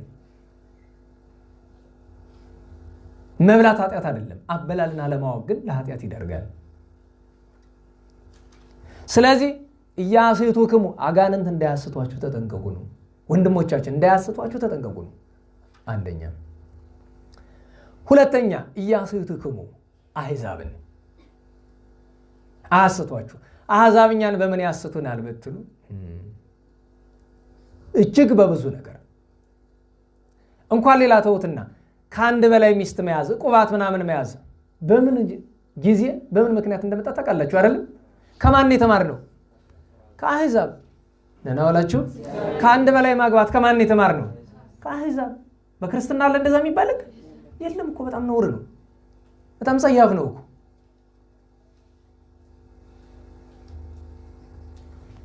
ከአሕዛብ ለአንድ ምሳሌ ብዬ ነው እንደ ሌላ ምን ትቼ እስራኤልን ለምን አሕዛብ ይላቸዋል ቢሉ ግብረ አሕዛብን ይሰራሉና። ኢያሴቱክሙ ተጠንቀቁ። ብዙ ወንድሞቻችን አስተው የለ በዚህ ዘመን ስንት ወንድሞቻችን እምነታቸውን ለቀው አልወጡም? አያስቷችሁ። አሕዛብ ከፍተኛ በነገራችሁ ላይ ይሄ ጂሃድ ባይ ስወርድ የሚባለው ብዙ ሰው የሚፈራው የሰይፍ ጂሃድ ነው አይደል? ሶር ለሚያስፈራ ብዙ አይነት ጂሃድ አለ። ከነዚህ መካከል አንደኛው ጂሃድ ባይ ቡክ አለ። መጽሐፍ ክርስትናን ማዋረድ፣ ማጣጣል፣ መጽሐፍ ቅዱስን መሳደብ ምናምን ነው ከመደበኛ ስራቸው። ጌታችን ኢየሱስ ክርስቶስን እንደዛ ጂሃድ ባይ ማውት የሚሉት አለ። በዚህ በአፍ የአፍ ጂሃድ የሚባል አለ። ለሁሉም ኢያሴቱክሙ አኀዊነ አሕዛብ አያስቷችሁ። ሶስተኛ መናፍቃን አያስቷችሁ። ሀተታ አያስፈልገውም፣ ስህተታቸው ይታወቃል። አራተኛ የገዛ ወንድሞቻችሁ አያስቷችሁ። የገዛ ወንድሞቻችሁ፣ ምክንያቱም ዛሬ ትልቅ የስተት ምንጭ እየሆነ ያለ ለዛ ነው ክፉ ባልንጀርነት መልካሙን ጠባይ ያጠፋል ያበላሻል ብሎ የተናገረ። ደህና ዋላችሁ። ሰው የሚያዳምጠውን መካሪውን ባልንጀራውን መምረጥ አለበት። ማን ነው ባልንጀራ? ማን ነው ባልንጀራሽ? በምን ምክንያት ነው የመረጥከው? ብዙ ጊዜ ሐኪሙ ሐኪም ይፈልጋል፣ መልክ ያለውን ይፈልጋል። ተማርኩ የሚለው ተማርኩ የሚል ይፈልጋል። እኔ እውነት ልንገራችሁ ማለት ባይገባም በዘመኔ ሁሉ በሕይወት ዘመኔ እውነተኛ ባልንጀራ አንድ ሰው ብቻ ነው የማውቀው። አንድ ሰው ብቻ። እውነተኛ ባልንጀራ ሲባል የመጨረሻውን የባልንጀርነት ደረጃ የሚያሟላ አንድ ሰው ብቻ ነው የማውቀው። በእውቀት ደረጃ ብትዩት ብትሉት ለሚል ሰው አይደለም። 8ኛ ክፍል ላይ ነው ያቋረጠው በዘመናዊ ደረጃ። በመንፈሳዊ ደረጃ እንኳን እውቀት ሊነግራችሁ ትናንት ያስተማርኩትን ነገር ዛሬ ምን ነበረ ትናንት ያወራነው ስለው ኧረ ይቅር በለኝ እባክህ ነው የሚል። ያን ሰው ብዙ ጊዜ ምን ብዬ ስጠራው ትሰማላችሁ? የእግዚአብሔር ሰው ማለት እሱ ነው። ገባችሁ? እኔን ብቻ አይደለም እናንተን ሁላችንም የቆመበት መሬት ላይ መቆም አንችልም። ገብታችኋል? ባልንጀራ ምረጡ። እግዚአብሔር ጸጋ ሲሰጠው ተደብቄ የሰራሁትን ነገር እንኳን ሊያውቅ ይችላል። አንዳንድ ቀን እስከዚህ ደረጃ ይሄዳል። ሰው እዚህ ደረጃ የሚደርስ አይመስላችሁ? ድሮ ብቻ ይመስላችኋል? አሉ በጣም ብዙ ሺህ አሉ እንደዚህ አሁን ሁላችሁ የምታስቡት አረ ይሄንን ሳስተዋውቀን እኛም ጓደኛ ይሆን እንደዛ የሚባል ነገር የለም። እንዲህ ያለው እንዲያመጣልህ ለምን ጸልይ። አስቡት። በሰው መለኪያ አልኳችሁ፣ በሰው መለኪያ ከጎናችን የሚቆም ሰው አይደለም። በእግዚአብሔር መለኪያ ደግሞ ከጎኑ የምንቆም አይደለም። አይ ገብቷችኋል?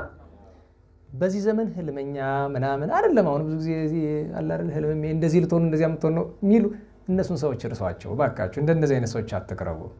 ያ ማለት ህልሙ ሊነቀፋል አይደለም። በዚህ ዘመን ግን ልንገራችሁ ህልምና ያለን ከሚሉ 1000 ሰዎች ትክክል ሊሆን የሚችሉ 3 ወይ 4 ብቻ ናቸው። 3 ወይ 4 ብቻ ናቸው። ሰውን በህልሙ አይደለም የምንለካው፣ ኑሮ ይገልጠዋል። ይሄ ሰው እግዚአብሔር የሚናገረው ሰው ነው ለማለት ኑሮ ይገልጠዋል እኮ።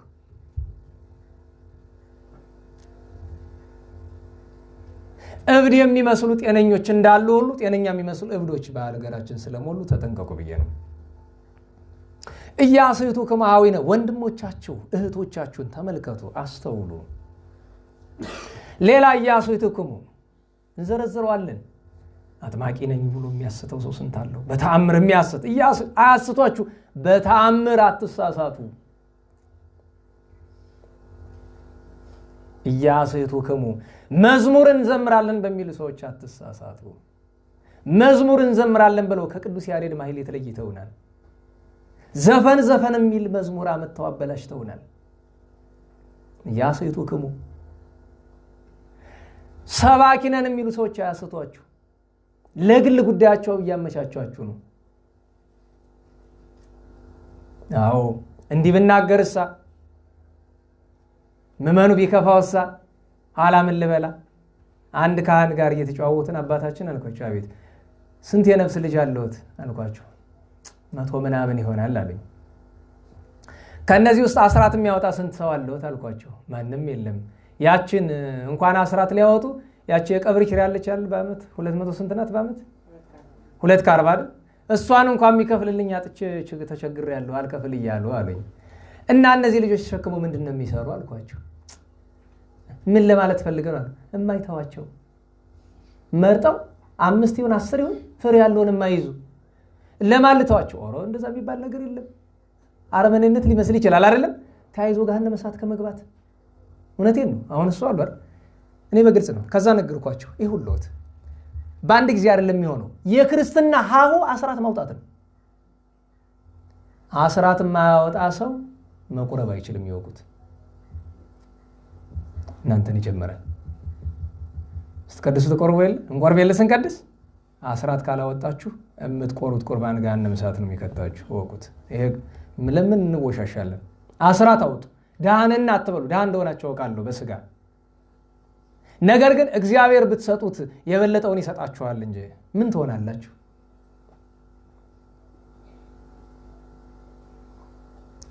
ምን አልኳችሁ? ይኸውልዎት ስለ አስራት ደጋግመው ያስተምሩ እየጠሩ ደጋግመው ያስተምሩ ነው። ኋላ ይኸው ልጆች ካህን አብነት መሆን ይችላል። አሁን ለምሳሌ ሰው አስራትዎትን በአደባባይ ለልጆችዎት ማለት ነው። ይኸው እኔ አስራቴን አውጥቻለሁ ይችላሉ። ነውር የለውም። ካህን በጎ ይሰራ በዚህ አባት ስም ጥሩ ናቸው። ወጥተው ይኸው እኔ እንዲህ አድርጌያለሁ ይላሉ። ለምን እንዲህ ይላሉ? ውዳሴ አይደለም የተገባ ነው። ትክክል ናቸው። ለምን ኋላ ለመውቀስ ኋላ ለመገሰጽ ይመቻል። ካህን በአደባባይ መልካም ቢሰራ ውዳሴ ከንቱን ሽቶ አይደለም አብነት ለመሆን ቢያደርገው አያስነቅፈውም። እና ከዛ አስራትዎትን አውጥተው ይሄው ብለው አብነት መሆን ከዛ ተደጋጋሚ ከመከሩ ካስተማሩ በኋላ በሉሽ ከዚህ በኋላ አስራት ለማውጣት የሚቻላችሁና የማይቻላችሁ እስኪ የሚቻላችሁ ሲባል እጅ አውጡልኝ ይባላል አይደል? ያወጣሉ። ከዛ እነሱ ነው ለብቻ ወደ ጎን አድርጎ እናንተ ምንድነው ችግራችሁ? ከአንድ ብር 10 ሳንቲም ከ10 ብር 1 ብር ከ100 10 ከ1000 100 ከ10 ሺህ 1000 ለመስጠት ምንድነው የሚከለክለን? ውይይት ማድረግ ከዚያ በኋላ ይሄን ያህል ጊዜ ሰጥቻችኋለሁ። እውነት ልንገራችሁ ከገሃነመ እሳት አታድኗቸው። እንኳን ልታድኗቸው ይቅርታ አድርጉልኝ። እናንተም እኛም ለመዳናችን ጭንቅ ነው። የኛ ይከፋል እንዲያውም ከነሱ ይልቅ ተያይዘን ከዛ በኋላ ለምን መሰላችሁ? ሁሉ ከአንደዚህ ቆርጥ ቢሆን ማለት ነው ሰው አባት ፈለጋ ግድ ወደ መስመሩ ይገባል መጀመሪያ። ኋላ እየቆየ ደግሞ በደንብ ይረዳዋል። እንዲህ ብዬ ስለ አንተ ጨካኝ ነህ አረመኔ እንደዚህ ተብሎ ታዲያ ምእመን በአንድ ጊዜ እሺ በአንድ ጊዜ ካልሆነ እሺ ስንት ዓመት እንስጣችሁ? ስንት ዓመት እስከ መቼ? እሱ እኮ ነው መሰረታዊ ጥያቄ። አስራት ማውጣት የክርስትና ሀሁ እሱ ነው። ግን ችግሩ ኢያሱ ትክሙ ያልኳችሁ ቅድም አስራት የማያወጣ ሰባኪ ዘማሪ ነኝ ቄስ ነኝ ዲያቆን ነኝ የምንልኛ ሰዎች በምን አፋችን ነው አስራት አውጡ ብለን ምንናገር? ብንናገርስ መንፈስ ቅዱስ እንዴት ረድቶን ይሰሙናል? ስለዚህ አያስቷችሁ የተባለ አሁን አስቡት። ሰባኪ ስል ሁሉ ማለት አይደለም። ዘማሪ ምናምን የሚባለው ስል ሁሉ ማለት አይደለም። ቄስ ዲያቆን ሌላም ላይ ያሉትም ቢሆን ሁሉን ማለት አይደለም። ግን መልካሙን የሚያስተምሩ በጣም ጥቂቶች ናቸው። እውነቱን የሚያስተምሩ እግዚአብሔር የሚመሰክርላቸው ጥቂቶች ናቸው። ለምን? ዘመኑ ከመበላሸቱ የተነሳ እውነትና ሐሰቱን በጎና ክፉን ለመለየት ተቸግሯል አይደል? በመኑ ታውቃላችሁ ከገሃነመ አፋፍ ላይ ቆመ ስንት አገልጋይ እንዳለ? ከገሃነመ አፋፍ ላይ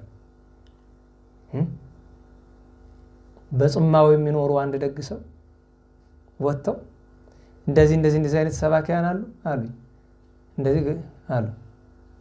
አዋልኳቸው አይ ማን በታደጋቸው የእሳት ጎርፍ ከሚፈስበት አፋፍ ላይ ሆኖ ሲቀልዱ ሲስቁ ይታያል ብለው ተመልሰው ወደ ባታቸው ተሸሸጉ። እነማን እንደሆነ አውቃለሁ። ግን እንኳን እጄ ለመክራቸው ወትሮውኑ እውነት ሲሰሙ ለስድብ የተሳሉ ሰዎች ናቸው። ከማዘን ከመጸለይ በቀር ምንም ማድረግ አይቻልም። ለእኔስ ማን አለልኝ? ለራሴ ነው ማለቅስ መጀመሪያ። ለምን የኔን የደበቁኝ እኔ ስለሆንኩ ይሆናል። እኔ መሳቱ ዳር ላይ ልሆን ይችላል። ማን ያውቃል? ኃጢአቴ ብዛት። ዋናው ትልቁ ነገር እንድናስተውል የሚያስፈልገው ነገር እንዳትሳሳቱ ጥንቃቄ እናድርግ። ለዚያ ነው ኢያስሕቱክሙ። ከሁሉ በላይ ግን ማጠቃለያ ምንድነው? ትንሣኤ ሙታን የለም የሚሉ ሰዎች አያስቷችሁ ነው። ትንሣኤ ሙታን የለም ማለት ግድ ባፍ ብቻ አይደለም። ገብታችኋል? አናኗሯችን ምንድነው? ታስታውሳላችሁ? እዚህ እናንተ ደብር ላይ አንተ እንኳን አልነበርክም የዛን ጊዜ ከ10 ዓመት በፊት እንደዛ በፊት ይሆናል ለካህናት ስልጠና ተብሎ በጣም ጭንቆ ሆኖብኛል። ለምን? አንዳንዶቹ በልጅነት ያስተማሩኝ ሽማግሌ ካህናትም አሉና እንዴት ብዬ ልገ ለምን ተግሳጹ ታውቁታላችሁ። ለእናንተ ለወጣቶች እንኳን ይጨንቃል እንኳን ካህናት እንደዚህ ብዬ ልናገር፣ ግን ካስተማርኩ አይቀርም። ከዛ እንግዲያውስ ኮርሱን በምን እንጀምረው? በጥያቄና መልስ እንጀምረው። አንድ ጥያቄ ልጠይቃችሁ። እሺ ጠይቀና አሉ። መምህራንም አሉ፣ አስተዳዳሪዎችም ካህናትም ዲያቆናትም አሉ። ሲኦል የሚባል ዓለም እግዚአብሔር ፈጥሯል አለ ወይስ የለም ብዬ ስጠይቅ በጣም ገርሟቸው ሰምተው ስለማያውቁናል ጥያቄውን ዞር ብሎ ተያዩ። ምን ሊለን ፈልጎ ነው? መልሱልኝ ነው። ከዛ ትልቁ በልጅነት ጆሮዬን እየቆነጠጡ ግዕዝ ሆካይ ሲያሰኙ የነበሩት ማለት ነው። እንዴ አንተ ልጅ ምን ልትለን ፈልገህ ነው አሉ። አይ መልሱልኝ ዝም ብላችሁ አለ እንጂ እንዴት እኛ ካህኑን እንዴት ይችን አናውቅም ምናሉ። አይ እኔ ግን እኔ እኮ የጠየኳችሁ ያለ አልመስለ እያለኝ ነው። እንዴት ሲሉ አይ ሲኦል እንዳለ ብታውቁማ እንዲህ ቤተ መቅደሱን መራከሻ መጫወቻ መች ታረጉት ነበር ብዬ እኮ ነው። እንኳን ገሃነመ እሳት እግዚአብሔር ያለ እኮ አይመስልም አይደል? ወጡ ስብሐት ይመስላል። ቤተ ክርስቲያን ላይ የሚደረገው ነገር ስትመለከቱ እግዚአብሔር ያለ እኮ አይመስልም። ወጡ ስብሐት ማለት እግዚአብሔር ያለ አያስመስሉትም እኮ። የትዕግስቱን መጠን ስንፈታተኑ በተለይ አገልጋይ እኔ ምእመኑን ልተው እኔ እውነቴን ነው እግዚአብሔር ሎቱ ስብሐት አለ ብሎ የሚያስቡሉ እኮ አይመስሉም። ይቅርታ አንመስልም። አመፃውን በደሉን ስትመለከቱ ግልጹ ማን እንነጋገር። በተለይ ዲያቆናቶችን ላስታውሳችሁ። ርሳት ባጋጠማችሁ ጊዜ ዝኔት ባጋጠማችሁ ጊዜ ወደ ምሕረቱ የምትጠጉ መድኃኔዓለም ይፈርድባችኋል። በቀደም አንዱ ዲያቆን ጠይቆ ይነግረዋለሁ። ያ ተነጋግረናል። ያ ሌላ ጉዳይ ነው። አማራጭ ሲጠፋ አገልግሎት ከተገደደ ለምኖ ሰው ካጣ ያዘነ ታጥቦ መሰራት ያለበትን ይሰራል። አለያ ግን እንደው ቤተ ክርስቲያን ቅጥር ግቢ ስለምንኖር ብለን አንልመደው። ብንኖርም እንኳን ሁሌ 40 ክንድ ርቀት ላይ መቆማችን እናስበው። አንደፋፈር። ብዙ ጊዜ ያለውኝ ይቅርብን። ጥንቃቄ እናድርግ። ተረድታችሁኛል? አዎ። ኋላ ደከማችሁ መሰላል። እግዚአብሔር ይስጠኝ እኔ ሳልደክም እናንተ። እሺ ጨርሰናል። እንግዲህ ዋናው ትልቁ ነገር ትንሣኤ ሙታን የለም ከሚሉ ሰዎች ተጠንቀቁ፣ እንዳያስቷችሁ አለ። የራሳችሁም ልብ እንዳያስታችሁ፣ ባልንጀራም እንዳያስታችሁ። ሰዎችን ተመልክታችሁ አንዲት ሴት አጊጣ ተኳኩላ ስታያት እቺ ሴት ምን እያለች ነው? አልቦ ትንሣኤ ሙታን እያለች ነው። እግዚአብሔር ካዘዘው ውጪ በትውዝፍት በምንዝር ጌጥ ስታያት አትሳቡ። ኢያስቱክሙ አንዱ ስንወቶቻችን አንዲት ሴት ተኳኩላ ስታያት እቺ ሴት ትንሣኤ ሙታን ለምን ሙታን ይነሳሉ ብላ ብታስብማ ያን ጊዜ ሁሩም እኔ ርጉማን እባላለሁ፣ የተረገማችሁ ከዚህ ሂዱ እባላለሁ ብላ ትፈራ ነበርም። አገልጋይ የሚሆን ምዕመን ልብሷ ይማርካችሁ። ደሞዟ የአዲስ አበባ ቄስ የታደለ፣ በተለይ አሜሪካ ይሄዱ ዲያቆን ቄስ የታደሉ ናቸው አይደል? ዶላር ነው የሚቀበሉ። ለምሳሌ $1000 ቢሆን ደሞዛቸው በእኛ ሲመነዘር ስንት ነው? 50 ምናምን ሺህ አይደል? እናንተ የምታውቁት የህገ ወጡን ነው 100 ምናምን፣ በህጉ ነው የምናወራ። አስበውታል? 50 ሺህ ብር ደሞዝ ህልም ነው አይደል? ያቃዣል። በሌሊት እንኳን መጥቶ አስቡት። ኢያስቱክሙ የሰማዩን ለምድሩ የሸጡ ሰዎች ናቸው። በግልጽ ማንነጋገር ሁሉ ባይሆንም እንኳን ለዚያን ኢያስቱክሙ በሰው ደሞዝ አትቅኑ። መቅናትስ ዓለምን በናቀው። እውነት ለመናገር እኛ ራሳችን ለእግዚአብሔር ብንሰጥ ምን ብለው ያሳጣናል? ምን ጠጣው ያሳጣናል? ቤታችን ባዶ ያደርጋል እግዚአብሔር አያደርግም። ቅድም ያልኳችሁ ሰው በተአምር ነው የሚበላ፣ በተአምር ነው የሚጠጣ፣ በተአምር ነው የሚለብስ። ይገርመኛል። ሁሉን ነገር ይገርመኛል። ማታ ይሄን እበላለሁ ብሎ ሐሳብ የለም፣ ሲደርስ በሰዓቱ ይመጣል። አበዛው አይደል? በህይወተ ሥጋ ስላለ ሰው በጣም ብዙ አወራሁ። መድኃኒዓለም ይቅር ይበለኝ፣ እሱን የሚጠብቀው በቸርነቱ። ምክንያቱም በአደባባይ መናገር ስህተት እንደሆነ እዚህ በፊት ራሴ ተናግሬያለሁ፣ አበው ያስተማሩኝን ማለት ነው። እና በእግዚአብሔር ማመንን መለማመድ፣ ትንሣኤ ሙታንን መለማመድ። ከዚሁ ጋር አያይዞ አልቦ ትንሣኤ ሙታን ሎቱ ስብሐት የሚሉ ሰዎችን ቅዱስ ዮሐንስ አፈወርቅ በአንድ ኃይለ ቃል ገልጧቸዋል አይደል? ሰው በሞተ ጊዜ የማይገባውን ለቅሶ የሚያለቅሱ ሰዎች በሙሉ ትንሣኤ ሙታን የለም ካሉ ተቆጥሮባቸዋል። ሰው ሲሞት ሐዘናችን በመጠን 3 ጊዜ አይደል የሚባል? ነፍስ ከሥጋ ሲለይ፣ አስከሬኑ ከቤት ሲወጣና ወደ መቃብር ሲወርድ አለቀ። ከዚያ በኋላስ ወደ ጸሎት ተመለስ። የኛ ሐዘን ቤቶች ጧት ጧት ቅጥ ያጣ ሐዘን፣ ማታ ማታ ቅጥ ያጣ ቀልድ አይደል? ማታ ማታ ግማሹ ቁማር ይጫወታል ካርታ፣ ግማሹ ደግሞ ይሄ ያለ ለማጽናናት ምናምን ሁሉ የማይሆን ቀልድ እንደ ምናምን ጮህ ምንም እየተባለ አስታውሳለሁ። ድሮ ሐዘን ዛሬ ቢደረጋል እንደዛ ይሄ ልብስ ምናምን ቋጥረ ምናምን። አይ አሁን የክርስቲያን ሐዘን ነው። የሞተው ሰው የሚታዘንለት ሲኦል ገብቶ ይሆን ገሃነመ እሳት ይሁን ወይስ መንግስተ ሰማያት ብሎ ማሰብ እኮ የለም አይደል?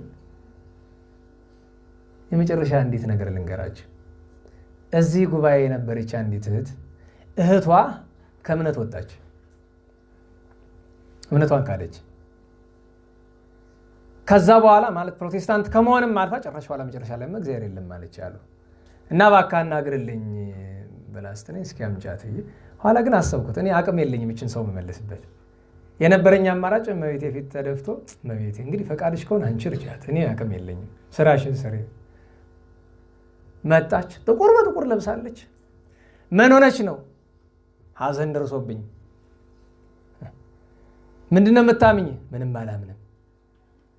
ለምንድነው ፈጣሪሽን የካድሽ? ቢኖርማ ኑሮ እኔን እንዲያረገኝም ነበረ። ምን አደረገሽ? እናቴ ጋር ኖር ነበረ፣ እናቴን ወሰደብኝ። ወደ አባቴ ሄድኩ፣ አባቴን ደገመው። ወደ አያቴ መጣሁ፣ አያቴን ደገማት። ብቻዬን ቀረሁ። እስኪ እንደው በሞቴ እንደው እስቲ ድሮ በተማርሽው ትምህርት አንድ ነገር እንነጋገር። አጭር ጥያቄ ነው። በጣም ደስታ ዳር የሌለው ፍጹም ደስታም ያለ በምድር ነው በሰማይ ነው? በሰማይ ነው አለች።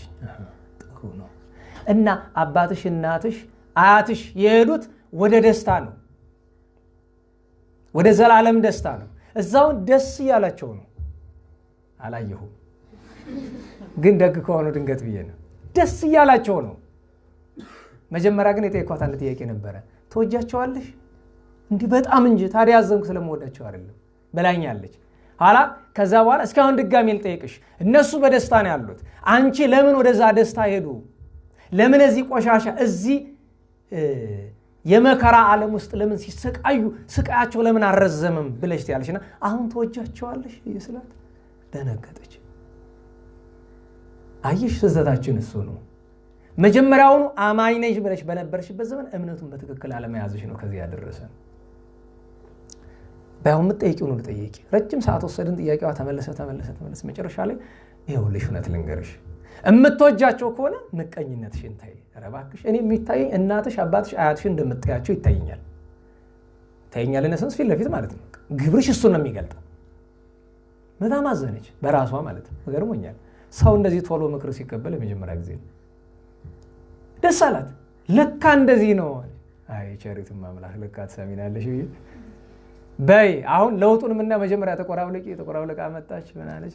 ተመስገን ነው። አሁን ጃኒ ሌላ ሀገር ሄዳለች መሰለኝ እና ስትመጣ ስራዬ ብላ መጣ አመሰግናለሁ ብላ ሄዳለች።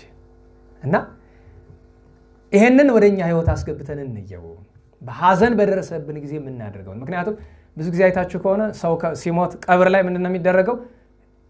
ሰው እኮ ሊቀብር አይደለም የሚመጣ፣ አብዛኛው አለቃቀስ ላይ ነው አይደል የሚመጣ። ያይና እዩት እስኪ እናቱ የሞተች እኮ አይመስልም፣ አባቱ ወንድሙ የሞተ እኮ አይመስልም እና ይላሉ። እንደውም አስታውሳለሁ ይሄ ቻናሎ ኤምቲቪ ምናምን ብርቅ በነበረበት ድሮ ስተት መሆኑን በማናውቅበት ጊዜ ያላል የውጭ ሚውዚክ በመናይበት ጊዜ ነበርና ራፕ በጣም ይወዳል። የራፕ ሙዚቃ ማለት የአጋንንት መስዋዕት ነው እና አሁን ነው እሱን ያወቅን ድሮ አናውቅ ልጅ እያለና ሲያለቅስ ያው እንደምታውቁት እሱ አይታወቀውም። ለቅሶ ላይ ሰው ሳቅ ሊሞት ቀብር ሄዶ ማለት ነው። ስንት ሳምንት ተሳቀበት ብታዩት ገሌ እንዲህ ያለ እኮ አለቀሰ ይተዋል። ሰው ለዚህ ነው የሚሄደው እኮ። አንዳንዱ ደግሞ እንትን አለበት ይሄ አምሮት አላል የሆነ የራሱ የሆነ ነገሩ ሞቶበት አለ ያጣለት አላለ አምሮት አለበት። አምሮቱን ለመቆረጥ እውነቴን ነው ገጥሞኛ ያውቃል። በጣም እንባ ወርዳለ። ምን ነው ሽነስላት እህት የትዝ ያለች ሌላ ሰው እየተቀበረ እኮ ነው ድሮ የሞተች እህቷል። የሐዘን አምሮቱ ያልተቆረጠ ያልወጣለት አላለ እዚህ እና በጣም ችግር ነው። ሐዘናችን ቀጥ ቢኖረው ጥሩ ነው። የጌታችን ኢየሱስ ክርስቶስ ትንሣኤ ለኛ ነው። ተንሥአ ክርስቶስ ከመ ይምሃረነ ተንሥኦ ሥጋቲነ።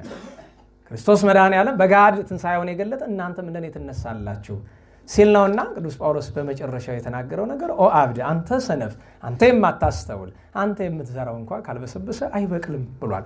መጨረሻ ላይ ካለ ክብሩ የሚለው ለሌላ ጊዜ ትምህርት እናቆየዋለን። እግዚአብሔር አምላካችን የቅዱሳንን ጸጋ በረከት ያሳትፈን። ዛሬ የትንሣኤው ምስክር ከሆኑ እናቶቻችን ከ36ቱ ቅዱሳት አንስት ከመጀመሪያዎቹ ዲያቆናውያት እናቶቻችን ቅድስት ዲዮኒስ ሰማዕትነቷ ነው። በሰማዕትነት ካለፉት ከ36 ቅዱሳት አንስት ሰማዕትነቷ የተጻፈላት እሷ ናት።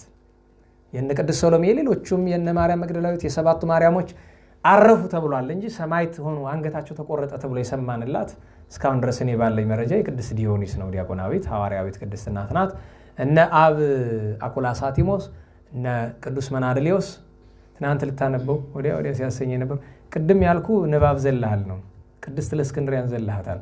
አንዳንድ ጊዜ ቀይ አትከተሉ ወበዛቲ ስታነቡ ቀይ አትከተሉ። ቀይ ብቻ ቀይ የሌለበት ወበዛቲ ያለ ለእስክንድርያ ኮነት ሰማዕተ ቅድስት ለእስክንድርያ ብእሲተ ዱድያኖስ አላዊ የሚለው ተዘሏል።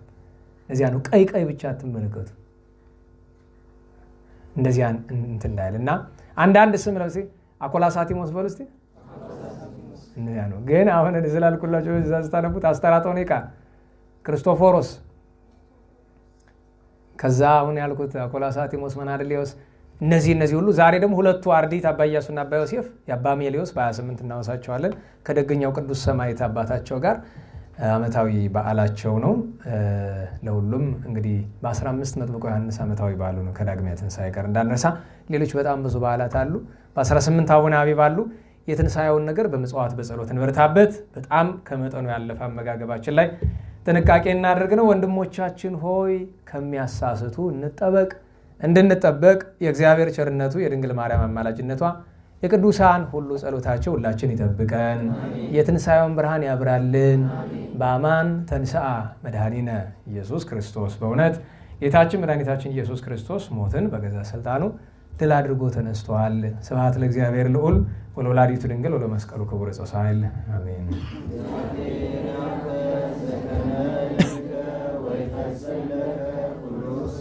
አሜን። ለጸሎት እንነሳ።